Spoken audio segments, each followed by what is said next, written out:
Hmm. So I just got through doing a video, and in the doings of that video, the audio messed up a lot. You can still hear me, but for some reason the audio wasn't coming out of this mic here, and it was coming out of the camera, so it sounded pretty bad. And it was a really good video. I might still post it, but I feel like I have to do another video to make up for it. So I'm here, and I don't have a plan with this one, which is interesting because the last video started off about expectations and just not exactly having too many expectations, but when things happen, they happen in the sense that weren't even expecting, even though you weren't expecting anything. So, and that kind of happened with the video, but audio.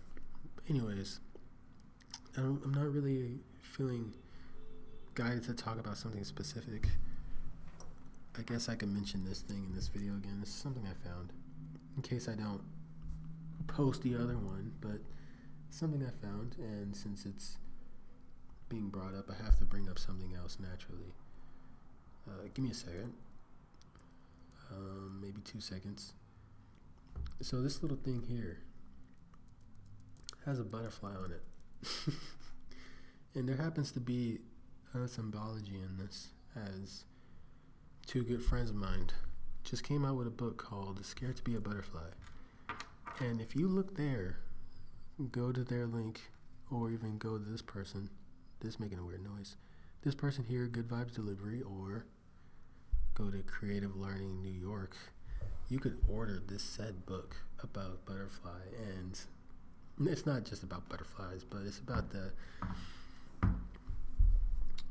personal growth into becoming one's true self. they can explain it a lot better than I just did, but personal development into your true self is a good way to describe the metamorphosis of a butterfly. And these videos are all over the place. My last video was pretty similar, so it's definitely not just this one, but I'm gonna get the hang of this. I definitely had plans of videos I wanted to do, but these are just, I don't know if I want to do those right now. I'm not feeling pulled to do them. The plans of the really structured ones, I had really good ideas for some, but I mentioned that in the last video. I guess I could just do a really quick channeling again and see what comes to me.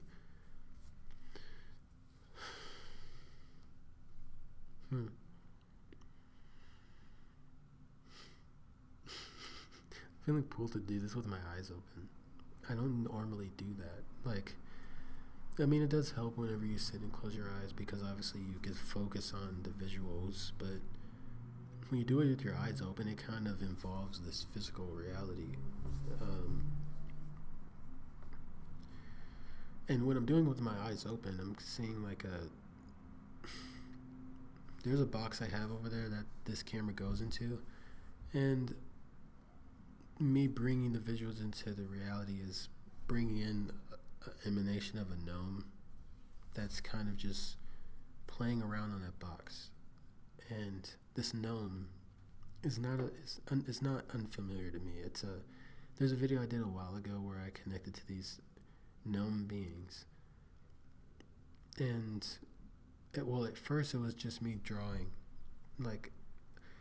I wanted to turn my room into some type of world that I came out of my imagination, and I was drawing the one area of the world, which is like a forest, and then I drew the characters that lived in this forest and the purpose of them. And the whole time I was unaware that I was connecting to actual beings, and that was a pretty cool experience. But anyways, these gnomes are coming to mind again, and in this visual I'm seeing, which now this physical reality is a part of the visual, the gnome is coming to me more playfully than it was before. Sorry about the noise, but it's coming to me more playfully than it was before. When I first connected to them, they had more of a serious, stoic, protector type of energy to them, and not super serious and not evil or mean, but This one feels more childlike and more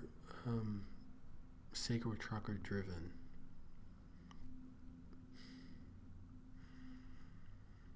And he's inviting me to feel that way too. Inviting me to take the lid off of my sacral chakra.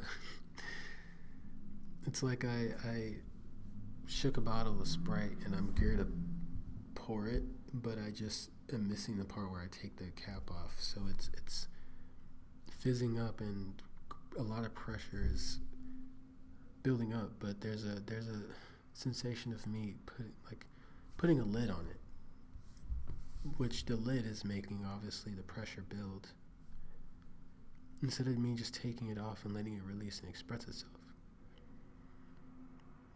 The Gnome is doing cartwheels off the box and is really inviting me, like, come on, just play, just take the lid off of this thing, stop being so stoic and stop being so stoic and serious like we were before. It's time for us to be the other side of that. I almost closed my eyes. I have to be in this. I have to do this with my eyes open. Okay. This is new to me. So I take the cap off and it feels kind of gross. It feels kind of gross and ew. Okay. So instead of having the Sprite just fizz out and spray, maybe a better example is if you put menthol in the Sprite bottle and closed it, then opened it, it would fizz out way more than just shaking it. So put menthol in it, but instead of it bursting out like a rocket, it oozes out like an orange liquid, and the liquid and texture of it, the ooze, does not look appealing. It looks disgusting. It feels disgusting more. But is it because it is disgusting, or am I feeling disgusted by my own sacral energy? And how did that relationship form? Shouldn't it feel like how this guy is flipping off the box and doing cartwheels and having a good time, embracing the inner child vibration that you can find in your sacral or in all your chakras, but seeing your sacral pretty prominently from what I've found in mine, at least, and others. But there's a disgust that's formed within my own. And the gnome stops doing the cartwheels and he's just staring at me now, and he's getting pretty sad by this. Like, this is just such a heartbreaking thing. Like, what? You're disgusted by your sacral energy? What? He's not disgusted with me or angry with me by saying that, but it's such a sad event. It feels like such a sad event. So he becomes more stoic and serious,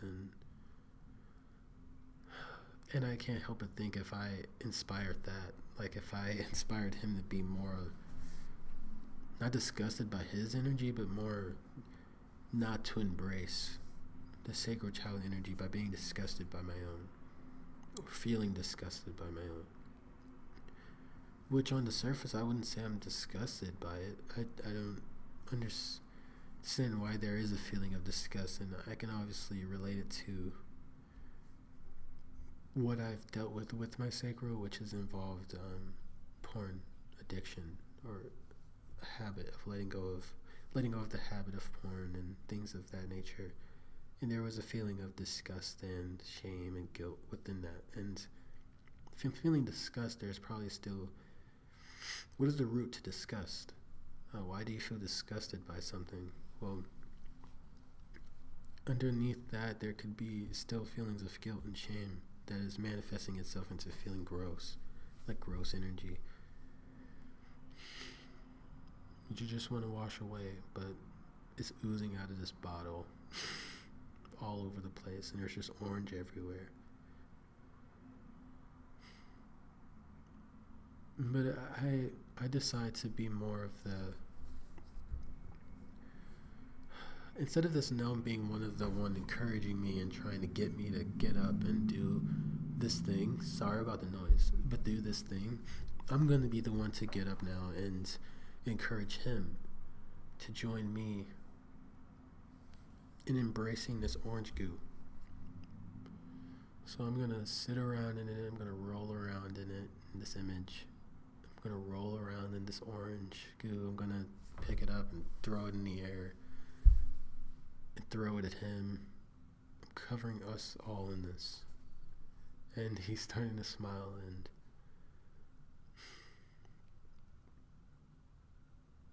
it's shifting what was once shame by me starting to embrace, well, this is me. This is my own to do what I want with it. I could either be disgusted by it or embrace it.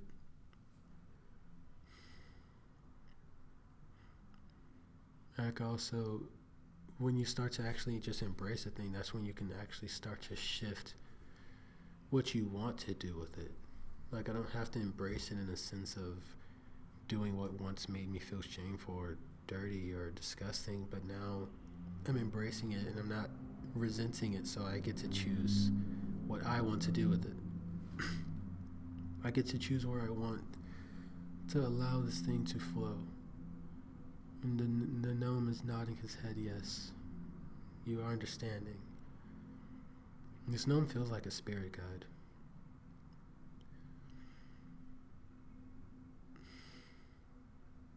And he also nods his head, yes. And he is a spirit guide. He's a spirit guide for everyone.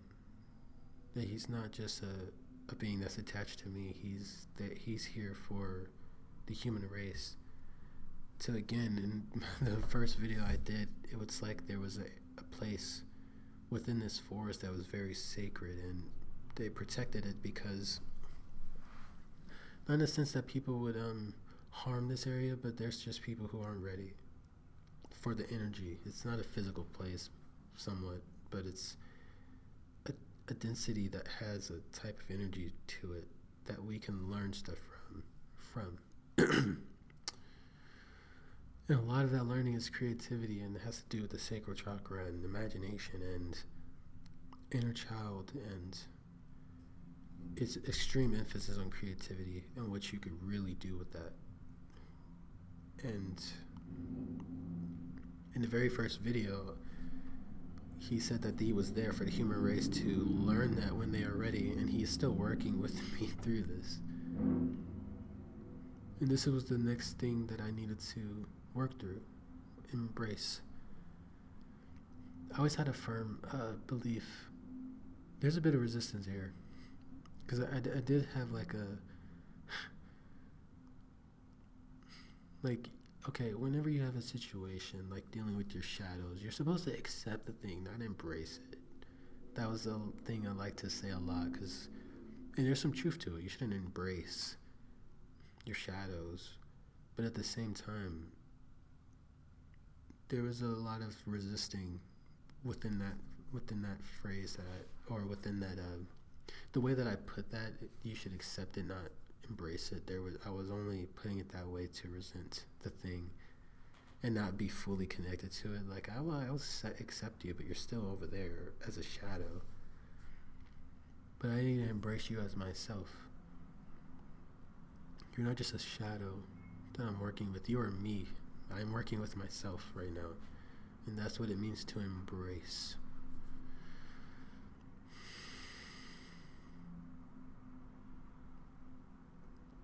So what else?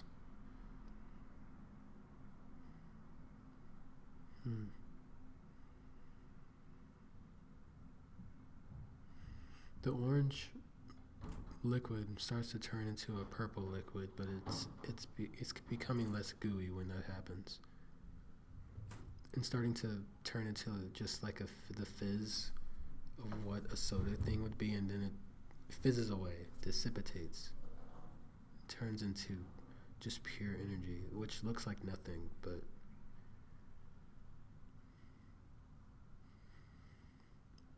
it's all I'm being led to share.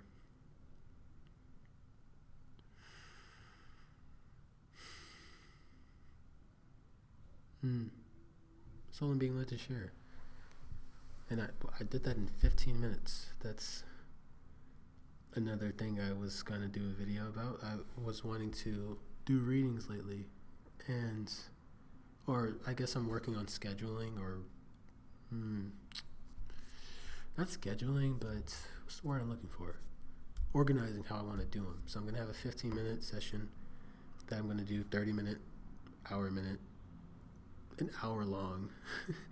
An hour-minute session. That's going to be one of them I do. But I was going to do a video where I actually do a 15-minute session, a 30-minute session, and an hour session to see what that would look like and what I would be doing within those sessions,